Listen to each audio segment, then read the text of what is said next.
Hi, this is Real World Audio, and I'm announcing that this coming week is International Preamplifier Week. So I just pronounced it, so be it, and I'm celebrating this newly found International Preamplifier Week with a series of videos on preamplifiers, and I'm going to start with answering a question on preamps, and I am Puzzleman posted this question and in a comment, and it's a pretty important one, and I'm just going to read it out briefly. Impedance seems simple, but it's really complicated. Any chance you could spend some time discussing the relationship between a preamp and a speaker with respect to impedance? Why better to have it lower? Why better to have it higher? My way of understanding is that the analog wave should be as free-flowing as possible before going to a speaker. Why do you want to offer low impedance before going to an amplifier? So thank you for these questions, and let's have a look at it. What is really impedance and how does it affect the sound? And a bunch of my previous videos I talked a lot about loudspeaker impedance, but here we had a question regarding preamplifier impedance. So how does it affect what the loudspeaker does? And the short answer is that directly it doesn't impact on it at all, because the loudspeaker, the impedance, it's really sensitive to two factors. One of them is the amplifier's impedance, and the other is your room's acoustic impedance. So basically these are the two entities tugging at your loudspeaker in the impedance domain, the amplifier at one end and the room at the other end. So this is why when you have a loudspeaker and you get its impedance measurements in an anechoic chamber, it's going to look different when you place it in your room. And if you place it in a different room, it's going to look again something different. And that's why that's one of the reasons why loudspeakers sound different. The same loudspeaker in different rooms can behave in a very different fashion. And also same thing with different amplifiers, the same loudspeaker can also behave in a very different fashion. Now the question was about the preamplifier. What does the preamplifier's impedance have to do with this whole thing?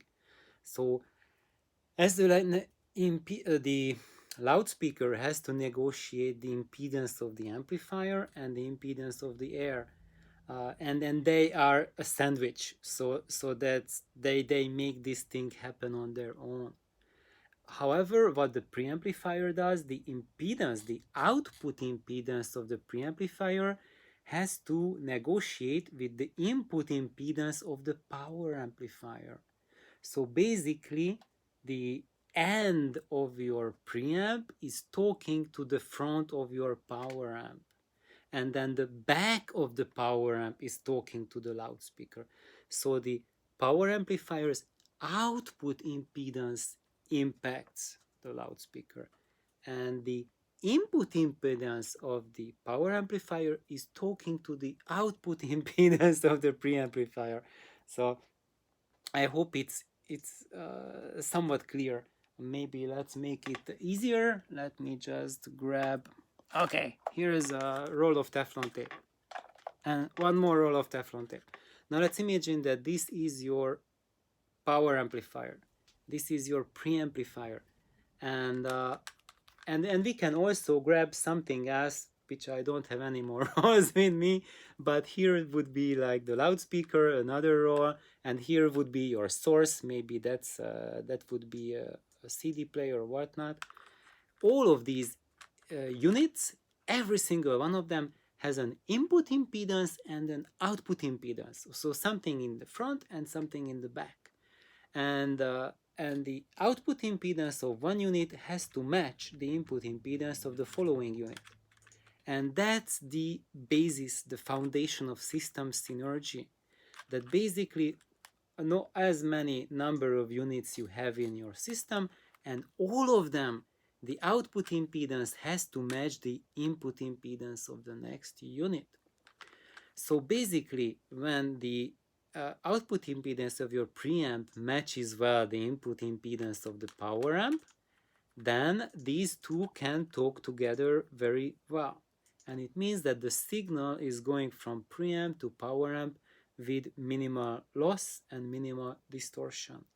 And now if that happens, then the amplifier has an easier job to transmit a signal that was not compromised during the transition from preamp to power amp, and an uncompromised signal can go to the loudspeaker.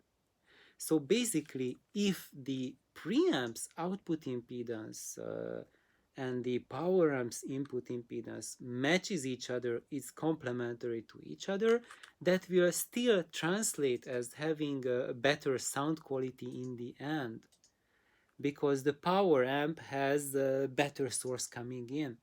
And however, that's not going to impact at all how the power amplifier will be able to control the loudspeaker. That's entirely up to the interface between the power amp and the loudspeaker and loudspeaker air. So these two interfaces are going to 100% define how your amplifier can drive the loudspeaker. However, the interface between the preamp and power amp is going to define that when the amplifier is driving the loudspeaker, what sort of signal is it feeding to it? Is it feeding high quality signal or compromised signal? So that's the short answer, a very brief answer to the question. However, this was just what's happening and the dynamics between the between power amp, preamplifier, and then your loudspeaker and the air. So each of them have the impedance interfaces. Actually, they have an interface, so basically it means that one unit has to pass on the signal to the next unit, and how they match each other, we used impedance to describe that if the ratio of the impedances is favorable, then we can have a good interface that will provide a good synergy between the units. However, this was just the answer to the first half of this question. Now, the second half of the question, is it better to have lower or have it higher? So the impedance, the output impedance of a preamp, should it be higher or lower? And the input impedance of the amplifier, should it be higher or lower? What are the benefits and what are the disadvantages of having each other? So I'm going to answer that in the next video, so we can have this preamplifier week rolling. So thank you, I am Puzzleman, for your question.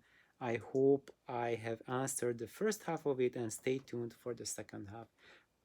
Guys and girls, please like, subscribe, and have an awesome time with your stereo. Bye bye.